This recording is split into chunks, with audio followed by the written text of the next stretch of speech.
Hello friends, ഞാൻ പെയിനെ മെയ്യാൻ വേണ്ടിക്കൊണ്ട് കെട്ടാൻ പോയിനി. പോകുമ്പോ മൈ ഉണ്ടായിട്ടില്ല, അതുകൊണ്ട് ഞാൻ കൊട എടുത്തിട്ടില്ല. പെയിനും കെട്ടി വീട്ടിലേക്ക് തിരിച്ചു വരികയെന്ന്. ദാസേട്ടന്റെ വീടിന്റെ അവിടെ എത്തുമ്പോണ്ട് വലിയ മഴ വരുന്നു. കൊട എടുക്കാത്തോണ്ട് ഞാൻ ഓടി ദാസേട്ടന്റെ വീടിന്റെ ചേതിക്ക് നിന്ന് മഴ നനയാണ്ടിക്കാൻ വേണ്ടി ചേതിമലേ നടന്ന്. മഴ ഉണ്ട്, അന്നേരം മോളിന്ന് അടിച്ച് പെയ്യുന്നു. സൺസൈഡ് ഉണ്ടായോണ്ട് എന്റെ മേക്ക് വെള്ളം കൊള്ളുന്നില്ല. ഞാൻ സൺസൈഡിന്റെ പള്ളക്ക് നിന്ന് റോട്ടുമലേ ആരെങ്കിലും കൊടയും കൊണ്ട് വരുന്നുണ്ടാ നോക്കി. അന്നേരം ഉണ്ട് ഒരാള് കൊടയും കൊണ്ടുവരുന്നു. മഴ ആയെങ്കിൽ നല്ല ഓണം പെയ്യുന്നുണ്ട്. ഞാൻ ഓടി അയാളെ കൊടയിൽ കയറി. അയാൾ എന്നെ നമ്മളെ കാന്തേച്ചിന്റെ വീട്ടിന്റെ ചേതിക്ക് കൊണ്ടാക്കി. ഞാൻ കാന്തേച്ചിന്റെ വീട്ടിലെ ചേതിമലേ നടന്ന് ഏച്ചിന്റെ വീടിന്റെ മുമ്പ് ഷീറ്റിട്ടിനെ. അതിലേ പോയി തന്റെ വീടിന്റെ അടുക്ക് എത്തി.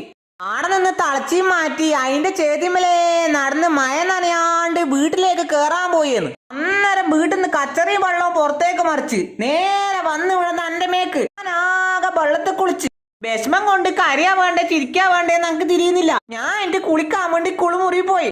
കുളിയും കഴിഞ്ഞ് നിസ്കരിക്കാൻ വേണ്ടി നേരെ പള്ളിയിലേക്ക് പോയി. അപ്പൊ വീഡിയോ ഇഷ്ടപ്പെട്ട സപ്പോർട്ട് ചെയ്യാൻ മറക്കല്ലേട്ടാ.